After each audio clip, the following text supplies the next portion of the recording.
it's dangerous to give me a microphone. There. Okay, I'm Sarah Bowen. I am principal at Fallsburg Elementary, and that is a preschool through 8th grade school in Lawrence County.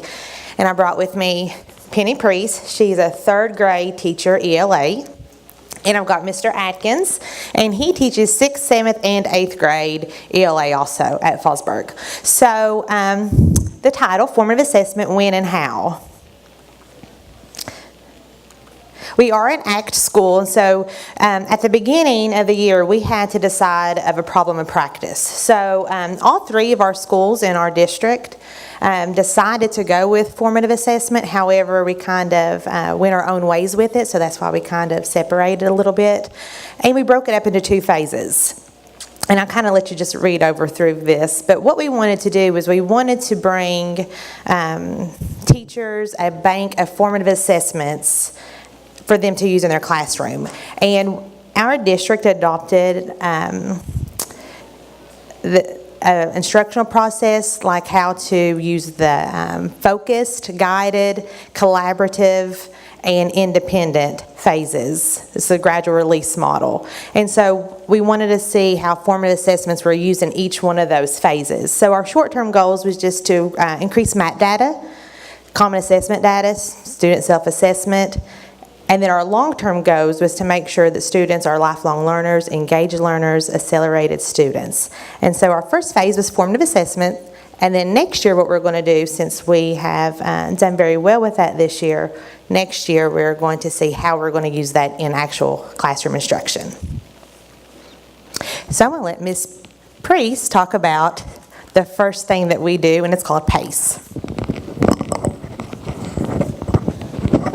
Okay, so our students are very aware of this, the PACE.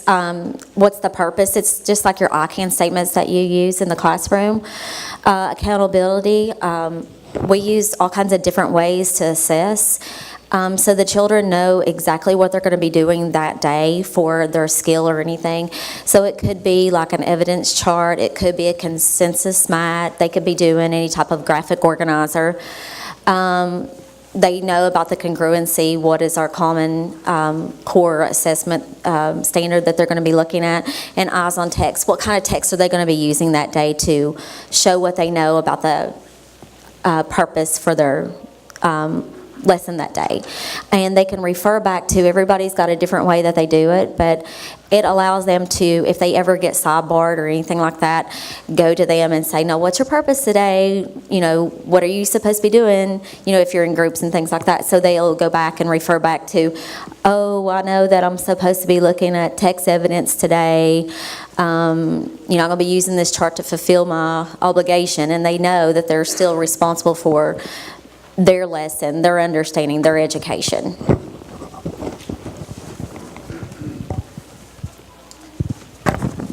And our PACE, I just passed out the handout. Our PACE really is part of the focused part of the gradual release, because that kind of is what sets the instruction for that day.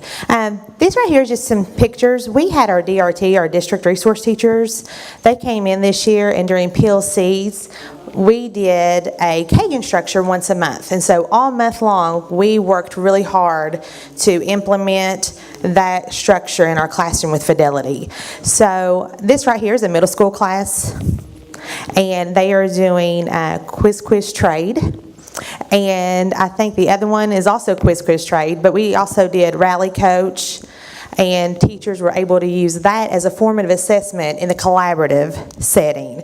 So they had a checklist. They were listening for conversations to see if the student conversations were geared towards that instruction and if they were really getting it. Our next one is consensus mats, and this is something that we brought new this year to Fallsburg Elementary, and I'm going to let Mr. Atkins talk about that.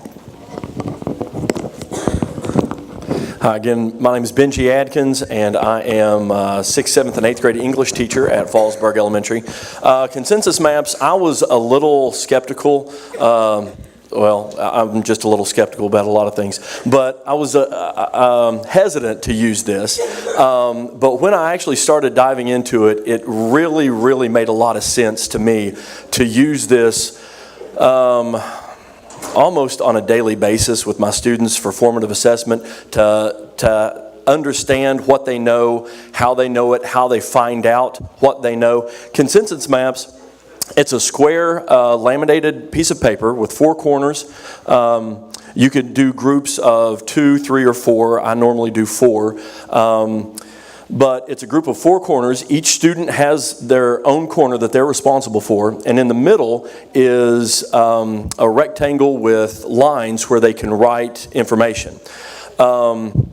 So we have this laminated. I normally pass out markers, wet wipes, things like that. I used this actually yesterday in a pre-test form for collaboration, also to understand how they come up with their information. So for our pre-test, I gave them questions. What they did, they have a passage to read, questions to answer.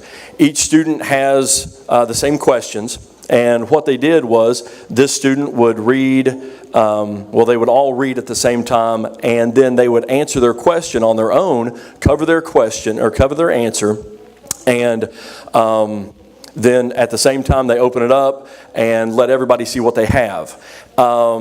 If they all have the same, great. If they don't, then they have to start arguing their case for their answer.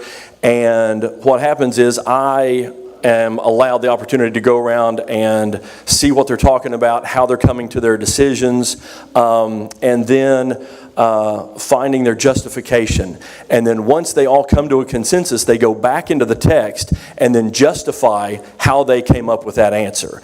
And that is what the center writing is for. I have a scribe who actually, when they talk about it, they discuss it, and then they write down how they came up with that answer. And again, it affords me the opportunity to go around and see how they come up with the answer. Because K-Prep testing, we teach the kids, go back and find out how you came up with that answer. Why is that correct? You can justify the wrong answer all day long, but that's why you have to pay attention to what you're reading, what the question is, and really, I have really become a fan of consensus maps. You can also do this for finding themes of passages, author's purpose. Each student is individually responsible for their own answer, and then they can come up and talk about how they came up with that. So it's a really great tool that I'm really glad Ms. Bowen forced me to use it. So. You're welcome.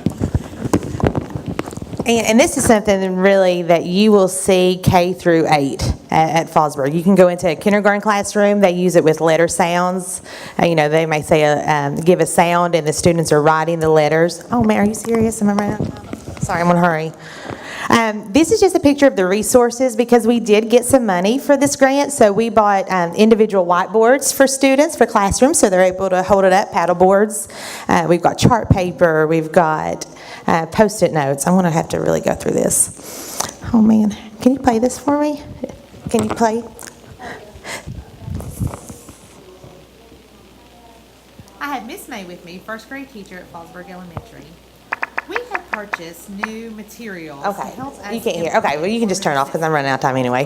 What I did is I interviewed Miss May, and she's a first grade teacher, but I really wanted her, what I was asking her, or how she implemented the materials that we were able to purchase through the ACT grant, and different ways that she uses the paddle boards, the dry erase markers, and I asked at the very end, does she see an increase of formative assessments in her classroom this year? And of course she said yes. I have Miss May with me. QFT, this is part of the focused of the graduate release, and we had Kim Sargent, is that how you say her name? She came and did a little PD with our teachers, and then our teachers brought it back. And the QFT is students creating questions about a topic or a unit. And this is part of the focused, the graduate release, because you're really able to see what pre-knowledge students have before you dive into it. And of course, I have a video, and I interviewed her, and you can't hear it. But of course, she said that she loved it, and she uses it every day. And how do we access? So what I did, and I'm sure you're like me, I get papers all the time, and here I passed out a paper, and you don't really keep up with it. So what I did, I created a team drive, and all of my teachers are on it, and so I put resources in there, that way it's at their fingertips. So I've got formative assessments right here, so what they're able to do is everything that we've worked on this year, they're able to go in and look at it.